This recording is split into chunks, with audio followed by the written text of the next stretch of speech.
Alright, so I'm going to show you how to take your sliced head that you did in Slicer and bring it into Corel Draw so it's ready for the laser engraver. So this is Corel Draw that you're going to open.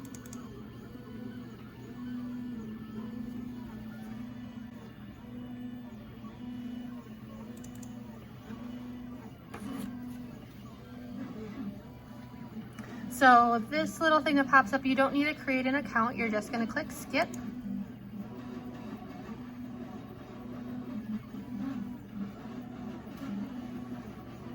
And you're going to get this little getting started page. So we're going to make a new document.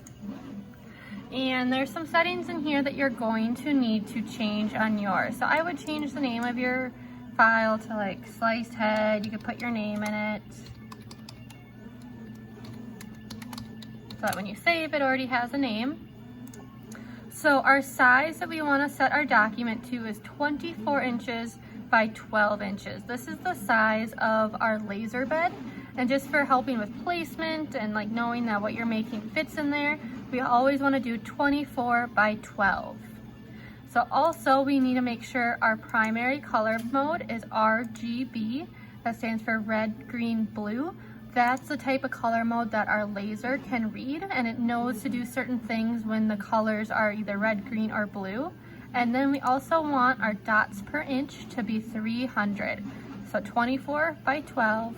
RGB 300. And I can click OK.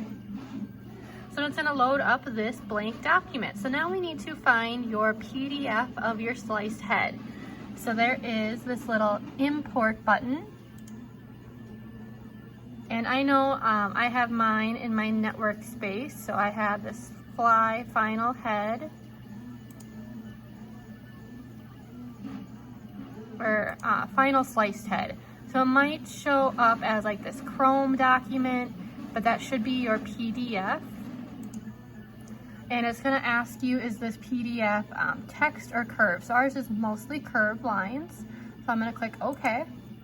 And then my cursor looks a little bit different. So wherever I click, it's going to place my head in that scale. So I'm just going to kind of click up in the corner and place the head. So it's going to come in portrait mode, and we want to rotate it to fit onto our actual laser. So up at the top is this little rotate that we can just type in 90, and it rotated at 90 degrees, and I can drag it onto the page. So a couple of things. Our laser is going to cut whatever is a blue line and then engrave whatever is red.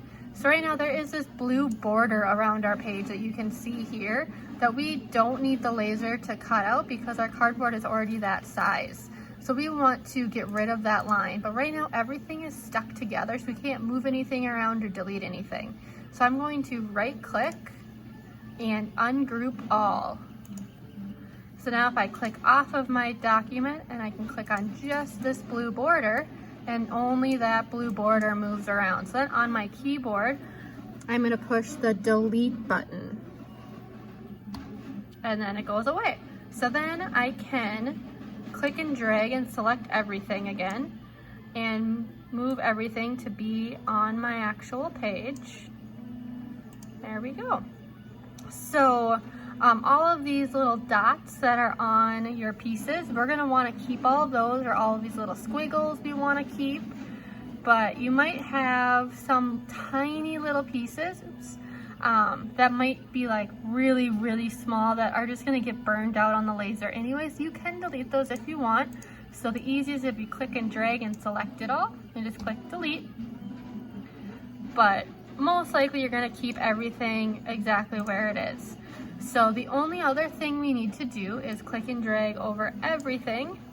And up at the top, this little pen with the box after it, this is where we tell the computer how thick to make our lines. They need to be hairline thickness for our laser to know that we want the blue to cut and the red to engrave. So we need everything to be hairline. So I just clicked and dragged and made this little box over everything. And then everything is hairline. So from here, you can get a flash drive from your teacher and save this. So file, save, and put it on a flash drive to take to the lab. You can also save it to your network folder just to make sure that it's all, in case you can't get on the laser today, you have it backed up and you don't have to do all these steps again. So to save it as a Corel Draw file onto your network space or onto that flash drive if you're ready to head to the lab and you are all ready to go at the laser.